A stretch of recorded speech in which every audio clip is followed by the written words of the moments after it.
The 18th century philosopher David Hume argued in his writings called Inquiry Concerning Human Understanding in section 10 of Miracles that the reports of miracles in history have typically been from people who are uneducated, making their testimony lack credibility.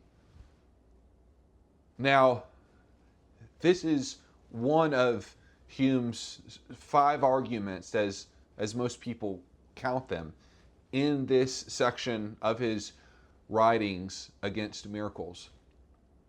What are Christians to say and to think in response of this objection? Well,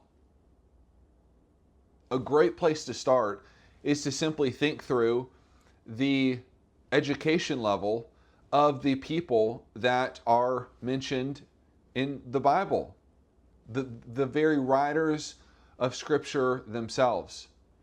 Many of them were educated. For example, Moses.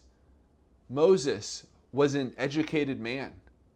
He had an instruction, he had an education growing up in Egypt. Moses wrote of the parting of the Red Sea. Moses, by the power of God, saw many miracles happen before his very eyes. If you move along, even into the New Testament, Luke is likely a physician. He traveled with the Apostle Paul. Luke, being an educated man, a doctor, was one who bore witness to God's extraordinary works. Another one, Paul himself. Paul was an educated man. He is even seen in Scripture, in the book of Acts, showing his knowledge of Greek philosophy, being able to quote Greek philosophers in the middle of his sermons. And then we can move through church history.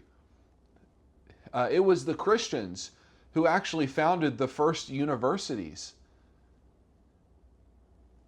They were educated people, and they bore witness to miracles, both in their present time as well as their affirmation of God's extraordinary works in the past. If you move forward, the fathers of the modern scientific revolution, Francis Bacon, Johannes Kepler, and others, these men believed in miracles, and they were educated. If we move even into our very present day, a couple of names come to mind. Dr. Craig Keener, he has witnessed the extraordinary workings of God.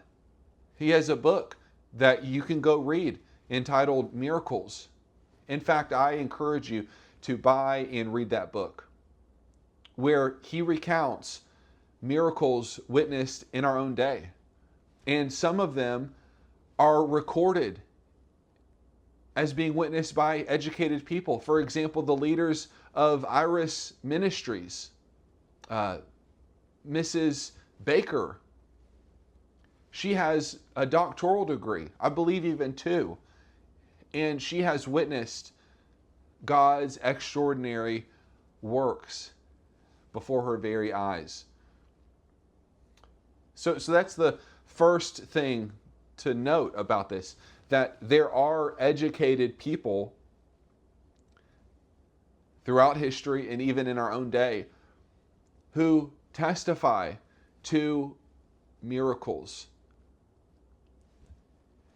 The second thing to think of is simply that David Hume's criteria must also be called into question. Why should we believe that Hume's criteria is the one that we should hold to? Why can't uneducated people be trusted? Sure, some people lie. Sure, some people are uncredible. But to promote a criteria that simply just assumes that uneducated people's testimony of miracles can't be trusted, it seems arbitrary. It seems like something that we must, as thinking people, challenge.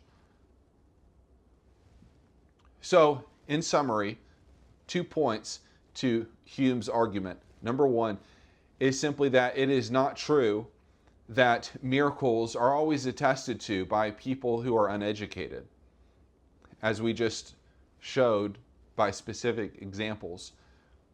And then secondly, Hume's criteria itself has been challenged. Why should we accept that criteria?